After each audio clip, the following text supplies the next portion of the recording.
Hello students, आज हम बात करेंगे रिसर्च डिज़ाइन की अनुसंधान प्ररचना। ये जो है एमए प्रीवियस के अंदर the methodology of social research एक पेपर है, उसका टॉपिक है और हम इसी के बारे में बात करेंगे। जैसा कि इसके नाम में ही है कि जब भी हम रिसर्च करते हैं तो उसका एक डिज़ाइन बनाते हैं। हमारा जो टॉपिक है वो है रिसर्च डिज़ाइन। तो जब हम किसी भी कार्य को करने से पहले जब हम उसकी कोई एक रूपरेखा बना लेते हैं और फिर हम जब वो कार्य शुरू करते हैं तो वो कार्य जो है हमारा अच्छा होता है। आप अपने घर में भी ले लीजिए एग्जाम्पल्स के रूप में। यदि हम देखिए, यदि हमें कहीं जाना है, हमें कुछ घर में नया करना है, तो हम उससे पहले हम उसका एक डिज़ाइन बनाते हैं कि हमें ये करना है, यहाँ से लाना है, मार्केट में इतने की मिलेगी। 4 जगह हम उनका जो है देखते हैं कि कहाँ रीजनेबल रेट में है, कहाँ ज़्यादा अच्छा मिल रहा है, तो हम उस चीज़ को फिर हम उसकी पहले प्लानिंग करते हैं। ठीक ऐसे ही जो है अनुसंधान के अंदर भी हम एक प्लानिंग करते हैं और जो हम प्लानिंग करते हैं उसको हम रिसर्च डिज़ाइन कहते हैं। अनुसंधान क्या है कि जब हम किसी भी अध्ययन को या कोई समस्या का जब हम चयन करते हैं और उसके विषय में जब हम रिसर्च करते हैं तो उस रिसर्च की जो पहले से प्लानिंग की जाती है उसी को हम रिसर्च डिज़ाइन कहते हैं। या इसको हम कहीं कहीं आपको अनुसंधान अभिकल्प भी मिलेगा, कहीं आपको अनुसंधान प्ररचना भी मिलेगी।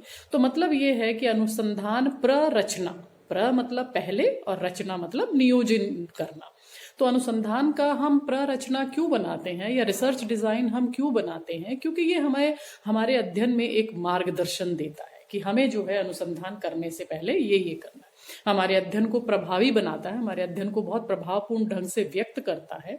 और हमारे जब हम पहले से इसका रिसर्च डिजाइन कर लेते हैं तो हमारे बहुत कम समय में हम ज़्यादा अच्छा जो है अनुसंधान कर सकते हैं।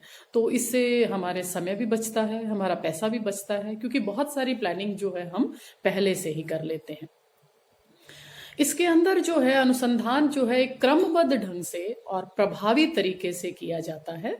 तो यदि हम ऐसे करते हैं तो हमारा अनुसंधान जो है वो बहुत अच्छा होता है। ठीक है।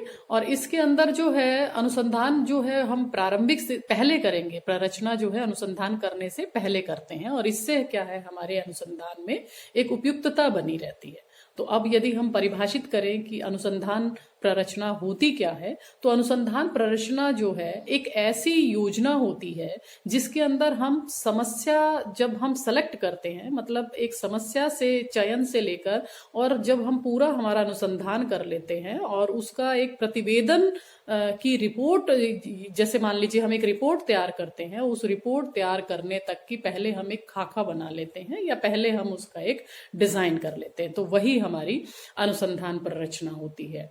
अब अनुसंधान प्ररचना के तत्व क्या होते हैं? तो अनुसंधान प्ररचना में तत्व के अंदर जो है सबसे पहले हमें क्या करना है कि समस्या का चयन करना है और उसका प्रतिपादित करते हैं। और हम जो है हमारे अनुसंधान की जो है सीमाओं का भी चयन कर लेते हैं कि हमें जो है अपने अनुसंधान में क्या क्या चीजें कहाँ कहाँ से लेनी है, कौन हमारे उत्तरदाता होंगे, कितने लोगों से हमें बात करनी है, हमारे टॉपिक से रिलेटेड कितने लोग होंगे।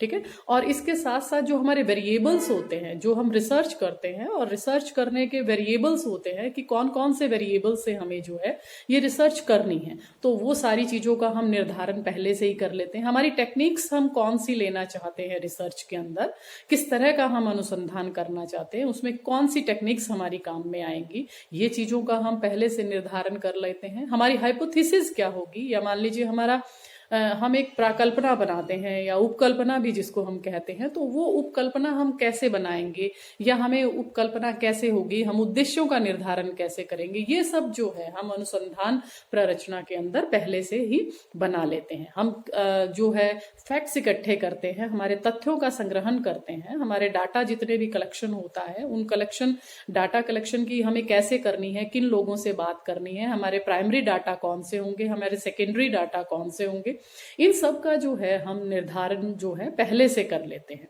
और फिर उनको हम श्रेणीबद्ध करते हैं। यदि एक्सपेरिमेंट की जरूरत होती है तो हम वो एक्सपेरिमेंट कौन से वाले करेंगे, तो इन सब चीजों का जो है हम पहले से डिसाइड करना ही जो है हमारी अनुसंधान प्ररचना के एक आधारभूत तत्वों के अंदर आता है। ठीक है। अब जो है हम बात करेंगे कि रिसर्च डिजाइन के उद्देश्य क्या, क्यों करते हैं हम रिसर्च डिजाइन। किसी भी अनुसंधान को करने से पहले यदि हम उसका पहले से डिजाइन बना लें तो हमें जो है हमारे रिसर्च के अंदर जो जो भी प्रॉब्लम्स आने वाली होती हैं वो नहीं आती हैं, और हमें जो है हमारा अध्ययन जो है वो अधिक प्रामाणिक हो जाता है, ऑथेंटिक हो जाता है, हमें लॉजिकल जो है वो सारी बातें पता चल जाती, हमें यथार्थ तथ्यों की जानकारी हो जाती है, और हमारे अध्ययन के अंदर जितनी भी यूं मान लीजिए विविधताएं आने वाली होती हैं उनको हम पहले से प्लानिंग कर लेते हैं। तो इसलिए जो है हमें रिसर्च डिजाइन पहले से करके रखना चाहिए। जब भी हम अनुसंधान करें तो हमारा जो अनुसंधान का जो है पहले से हमें उसको एक डिजाइन बनाकर रख लेना चाहिए। अब हम बात करते हैं कि रिसर्च डिजाइन कितने तरह का होता है, अनुसंधान प्ररचना के प्रकार कौन कौन से होते हैं। तो अनुसंधान प्ररचना के जो प्रकार हैं वो सबसे पहला जो प्रकार होता है जिनको हम अन्वेषणात्मक अनुसंधान प्ररचना कहते हैं, या जिसको हम एक्सप्लोरेटरी रिसर्च डिजाइन भी कहते हैं। इसके अंदर क्या होता है, जब हमारा अनुसंधान जो है बहुत लंबे समय तक चलता है, 2 साल 3 साल, मतलब बहुत ऐसे कंसेप्ट होते हैं जो हम अनुसंधान बहुत लंबे समय तक चलता है, तो वहां पर हमारे ये अन्वेषणात्मक रिसर्च डिजाइन हमें करना चाहिए। एक हमारा है विवरणात्मक, जिसको हम डिस्क्रिप्टिव रिसर्च डिजाइन कहते हैं, और ये जो है ज्यादातर सोशल साइंसेज के सब्जेक्ट्स में अधिकतर ये वाला रिसर्च डिजाइन किया जाता है। और इसके अंदर हमें अध्ययन में हमारा जो रिसर्च है उसका पहले कौन कौन से अध्ययन हुए हैं, हम कौन सा अध्ययन कर रहे हैं, और उसके आफ्टर इफेक्ट्स क्या क्या हो सकते हैं हमारे रिसर्च डिजाइन के, रिसर्च करने के, तो वो सारी बातें जो है हम अपने डिस्क्रिप्टिव रिसर्च डिजाइन के अंदर देते हैं। एक इसके अंदर रिसर्च डिजाइन का प्रकार आता है निदानात्मक अनुसंधान प्ररचना, या जिसको हम डायग्नोस्टिक जो है रिसर्च डिजाइन कहते हैं। और ये जो रिसर्च डिजाइन है वो ज्यादातर आप देखिए जो चिकित्सा के क्षेत्र में लोग होते हैं, जो डॉक्टर्स वगैरह होते हैं या साइकोलॉजिस्ट होते हैं, वो लोग जो है इस रिसर्च डिजाइन का प्रयोग करते हैं। जब भी वो अपने पेशेंट से बात करते हैं तो उसकी प्राइमरी जो है हिस्ट्री लेते हैं, और फिर जो है अपना जो भी उनको मेडिसिन वगैरह देनी होती है वो देते हैं।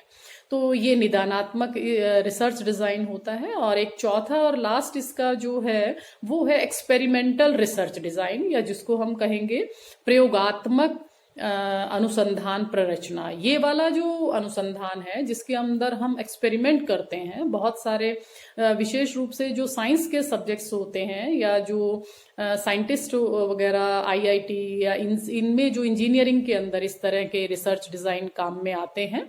और इस तरह के रिसर्च डिजाइन के अंदर क्या है, व्यक्ति एक्सपेरिमेंट करता है, अलग अलग इफेक्ट्स देखता है अपने रिसर्च डिजाइन के अंदर।